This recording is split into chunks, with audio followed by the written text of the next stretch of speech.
First and foremost, I want to definitely thank you. You know, it's truly an honor. Oh yeah, thank you. It's an honor to that people want to interview me. It's great, especially Oh from yeah, that man. far. Man, you done made world history, bro. All right, we're gonna get straight into it. So, peace and blessings, family. Thank everybody for tuning in. This is another episode of Taye Speaks. We got a very, very special guest in the house, a hip hop pioneer, a legend, an icon. He's worked with some of the greatest rappers and producers, most influential people that you can think of. He's made world history. He's in the Hall of Fame. So, without further ado, for the viewers who may not know who you are, let them know what your name is, and definitely let them know where you're from. This is DJ Yella. You might have heard of me coming straight out of Compton from the world's most dangerous group, NWA. Look at his shirt. All day, you gotta represent one of the greatest, the greatest. So let them know, what was it like growing up in Compton? Um, some I guess it wasn't too different. I guess because all ghettos are ghettos. I don't care where you are, Right, anywhere in the world. A ghetto's a ghetto. They're the same thing. You used to it. It's not scary for us, but for the outsiders when they come in, right, then they'd be like, "Whoa, gunshot!" Gunshots and fights and this and that. That was an everyday thing in the ghetto. It was cool though, but it was actually pretty fun. right. You know, a lot of people have misconceptions about LA and Cali just because of the things they never seen and they never Yeah. actually got a chance to visit and, Oh yeah. see people there or whatnot. So my next question is, when did you get into the music? What inspired you? Who were some of your influences and how did you first start out? Um, I first started out playing the drums. I was in seventh grade, and I just got on the drums and started playing. It was just already in me, so it was no big thing. But then I started DJing towards like the 12th grade, and I graduated. I started DJing. Then I became a DJ in the club, and that was called the Wrecking Crew. It was the DJs, and then me and Dre hooked up. I had been DJing for 2 years at least before Dre even came around. And then we hooked up, and that's where we started DJing first. Then we got into the music. Okay.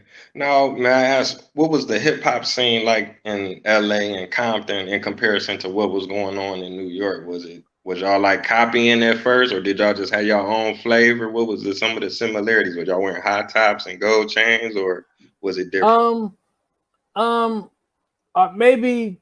Well, I don't think we really copied in the beginning. Right. It was just New York had been out. They started it and all this stuff, and then we started it first with the wrecking world class wrecking crew, but it was more fast music. It wasn't the gangster stuff yet until we Right. started Okay. NWA. Once we started NWA, it's just we just had our own style. We didn't create it. We lived our style. So when we opened our front door, that's what we rapped about. The streets. That's why so many people can relate to it. How many people's from the ghetto? A whole bunch is from the ghetto.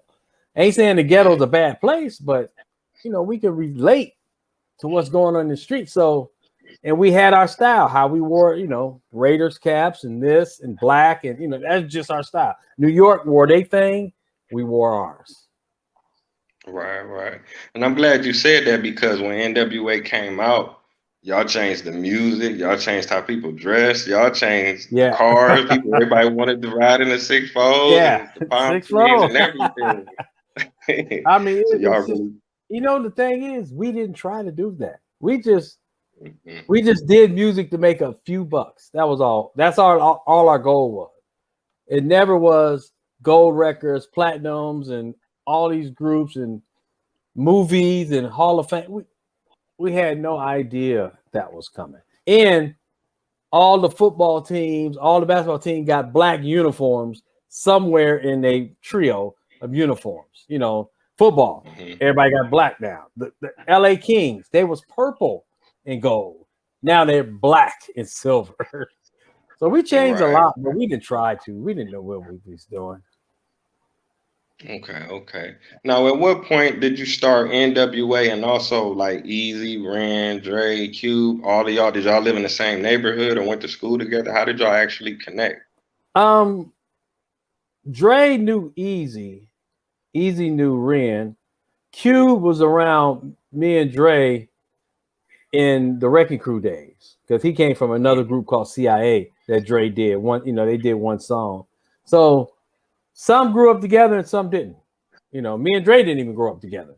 So it just once we got towards the end of the World Class Wrecking Crew because we made no money there. So that's why we went from that to the next to the real group. I say, and it just happened. It wasn't planned. It just happened that way. Right, right.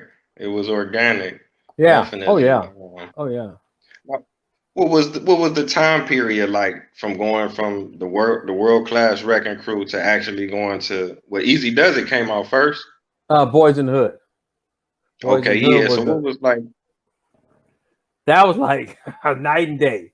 Oil and water, totally two Hmm, different things. The Wrecking Crew was this, and NWA was that. Bobbing your head, cruising. It was just a totally different kind of music.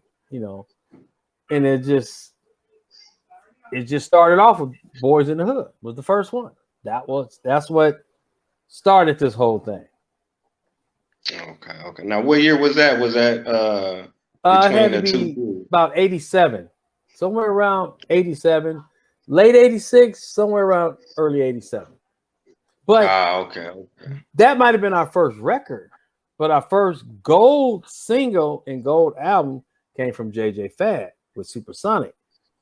That me Okay, and Dre okay. and co-produced by Arabian. We did that first. That became the hit first on Ruthless. Boys in the Hood started off it all off, but we did that. That was the first gold and records and stuff. Man, that's amazing. Big shout out to JJ Fad, most definitely.